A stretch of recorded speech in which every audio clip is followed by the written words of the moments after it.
So it has finally been released onto the market. I am of course talking about the Pioneer DJ XDJ-RX3, the update to the XDJ-RX2. And to be honest, I'm not that surprised. In fact, I made a video, I think way back in January, talking about if I think the RX2 is still a worthwhile purchase in 2021. And back then, I made the prediction that with the XDJ-3000 on the market, some of that technology would be seen or start to be seen in other Pioneer DJ devices. And lo and behold, we now have the RX3, which is the official upgrade to the RX2. So in this video, I'm going to be talking about the key feature changes, the key upgrades in comparison to the RX2. So if you are an RX2 owner and you're thinking, I'm not sure whether to upgrade or not, hopefully this will help you out. Or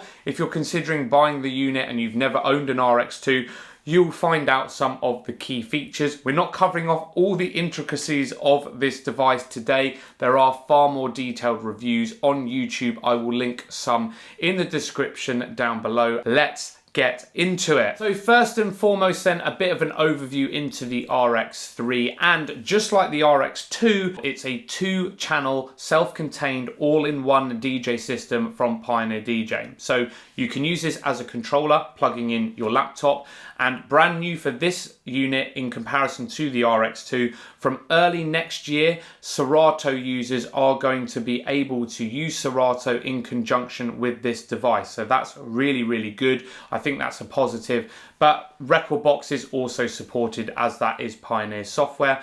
And as I mentioned, it's a standalone device, so if you want to, you can also just plug in a USB stick and plug and play like that. I will say though that this device still does not support kind of on-the-fly track analysis. So if you want things like beat grids, waveforms, all of that kind of stuff, you're going to have to run the tracks through the Rekordbox software that Pioneer DJ have before putting in the USB stick into this device. However, if you don't care about any of that and you just want to play back your tunes and you don't really mind about waveforms and that, you can just plug in your USB stick and it will do playback. But yeah, any track analysis or anything like that has to be done on Rekordbox before putting in to this device. Now let's look at the unit top down, and I'll run through some of the key upgrades in comparison to the previous RX2 model. First and foremost, let's talk about that whopping 10.1-inch touchscreen and also processing power that is underneath the hood driving this unit. In my opinion, these are the biggest upgrades in comparison to the RX2. So as I mentioned, this has a whopping 10.1-inch full color touch screen, and that is the biggest screen that Pioneer DJ have put on a device to date. Okay, in comparison, the RX2 had just a 7-inch screen, which means you're going to get a lot more information on screen with that additional architecture. In terms of processing power, the improved processor underneath the hood means that tracks, cue points, etc. are going to load a lot quicker in comparison to the RX2, something that is really, really welcome. I know that if you had a track with loads of hot cues on it, it took quite an age to load, especially if you're wanting to do quick mixing on the old device. So very, very welcome. With that additional processing power, the track preview feature that was on the XDJ-3000 also comes across to this. So you can preview a track on the menu using the little waveform to the left-hand side, in comparison to having to load it into a deck and playing it in your headphones before deciding whether or not to play it. So workflow on this device is going to be a lot more efficient. Now, in terms of the overall user interface, the look and the feel, it mimics that of the XDJ-3000. So if you've used the 3000s, you are going to feel at home on this device, or if you are going across from this device onto the 3000s, you're going to feel right at home. Another really cool feature that you can do on screen is pre-save some of your favorite effect settings from the beat effects on the mixer. So no more scrolling through using the rotary device if you want quick access to an effect, which is really, really useful in my opinion. Now, I will say that whilst this is a touch screen, it's not going to feel like an iPad. It's still a pressure sensitive touch screen, so you're not going to be able to pinch and zoom into waveforms or anything like that.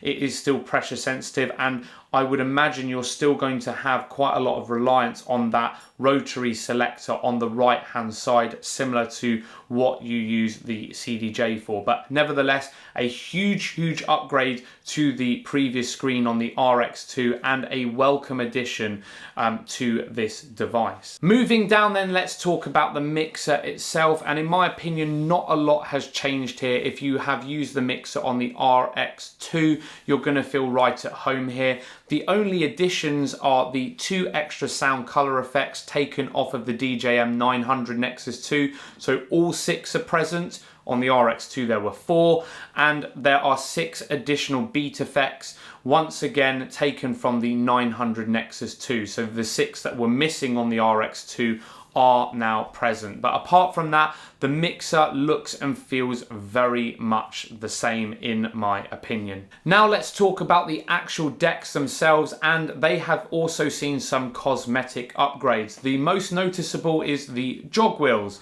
So first and foremost, these jog wheels are exactly the same size as the RX2, and they are still capacitive jog wheels, meaning they're heat sensitive, they're not mechanical. However, a welcome feature is the jog tension adjust knob, much like that found on the CDJ series. One of my biggest complaints with the RX2 was how light the jog wheels felt. So the tension adjust, I think, is a welcome addition.